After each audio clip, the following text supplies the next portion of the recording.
Have salt in yourselves, said Jesus. What on earth did he mean? After all, about 0.4% of our body weight is salt, sodium chloride. That's about 50 or 60 teaspoons of salt. In fact, the concentration of salt in us is about the same as it is in seawater. So we're already pretty salty. But maybe Jesus meant something else. In fact, I think he meant a whole load of things about how he wants us to be and what he wants us to do. The first thing to say about salt has to do with distinctiveness. We add salt to the water when boiling vegetables, not because we want the vegetables to taste of salt, but because we want the vegetables to taste more fully of themselves. We want them to be distinctive. In case you're wondering, salt raises the ionic potential of the water and that locks in the flavour. I could go on at length about this, but the key thing is that salt has something to do with us being distinctive. So what marks us out as distinctive? I think it's our love for one another and the compassion that we show to those who are not part of the church.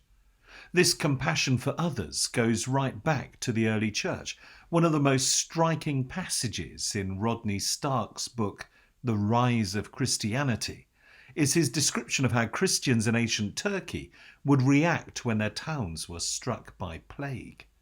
The rich, well-to-do, and particularly the doctors, would gather up family and possessions and leave town.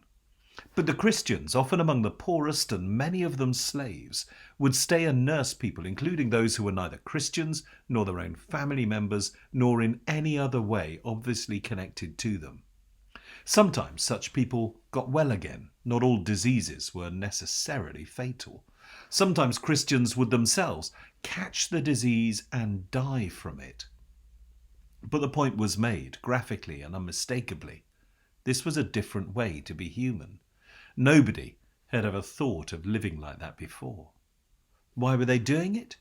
Christians would talk about Jesus and about the God that they had discovered through Jesus, the God whose own very nature was and is self-giving love.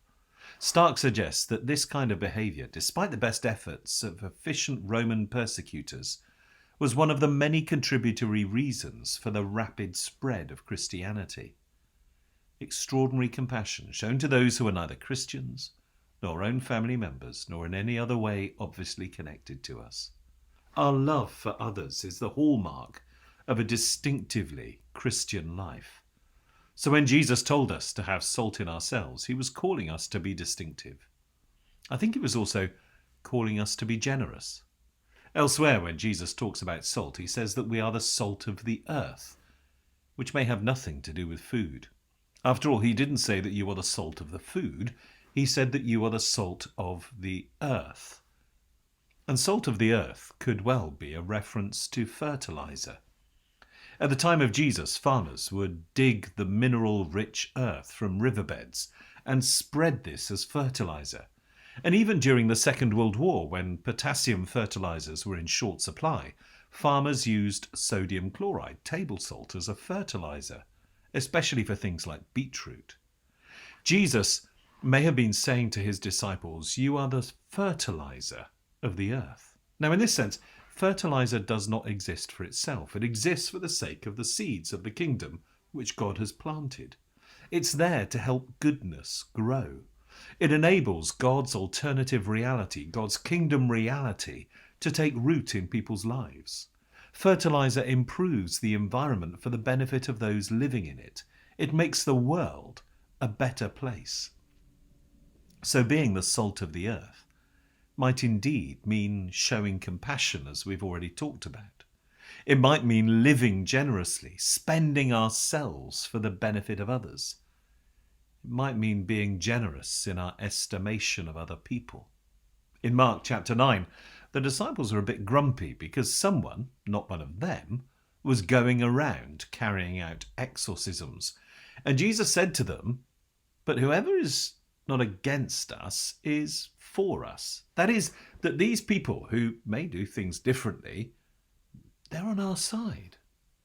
There is, I think, a tendency among Christians to think that the church belongs to us that we have the monopoly, that our way of doing things is the proper way.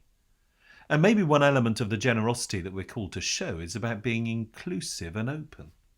It's about making space for those who are different, knowing that we are all on the same side. It's about saying that there may be other ways of doing things that are just as valid, just as good as the way that we do things. Being distinctive and being generous, but maybe having salt in ourselves is also about purity. Salt water acts as an antiseptic. It destroys bacteria, which is why we use it to cleanse wounds or swill it around if we have an ulcer or sore mouth.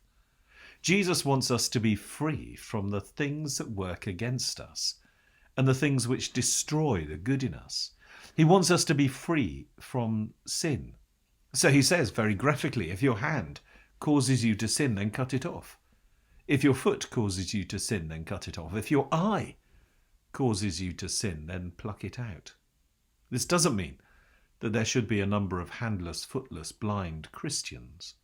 But what it does mean is that we might need to make sacrifices, to give things up in order to free ourselves from temptation. But also that we need to spend time with Jesus. One of the things that the Pharisees got wrong in their criticism of Jesus was that when they said that he eats with tax collectors and sinners, they assumed that such company was contaminating Jesus and rendering him unclean. What they failed to see was that the tax collectors and sinners, by hanging around with Jesus, were being purified. They were being cleansed from their sin. They were being sanctified. Have salt in yourselves, said Jesus. And that may have to do with distinctiveness and with generosity and with purity. But I want to finish with one more thing that maybe having salt in ourselves may be about. You see, as I thought about these things, I kept coming back to the word savour. Jesus says, the salt is good, but if salt has lost its saltiness, how can you season it? If salt has become unsalty, that's what it literally says, how can you make it salty again? This is all about tasting or savouring the salt. And to savour something is to enjoy it to the full, especially by lingering over it. Maybe sometimes we need to pause, to linger, to let the salt pile up a bit so that its saltiness can be appreciated. That is what the Sabbath is about. It's about savouring life, about lingering over the good things. But savouring this life is also about enjoying it to the full. Not for us is a bland, tasteless, unsavoury life. We are to live life to the full, to be fully alive, to enjoy the abundance of life that Jesus came to bring. Have salt in yourselves, said Jesus. Live a distinctive life, a life characterized by love, joy, peace, patience, kindness, goodness, faithfulness, gentleness, and self-control. Live generously, spending yourselves for the benefit of others and being generous in your estimation of others. And live a pure life, free from sin, discarding anything that prevents you from living life to the full, but also being with Jesus. And don't forget to savour this life, to linger over the good things and to enjoy the abundance of life that Jesus came to bring. Irenaeus said that the glory of God is a human being fully alive. Be fully alive. Have salt in yourselves, said Jesus, and be at peace with one another. Amen.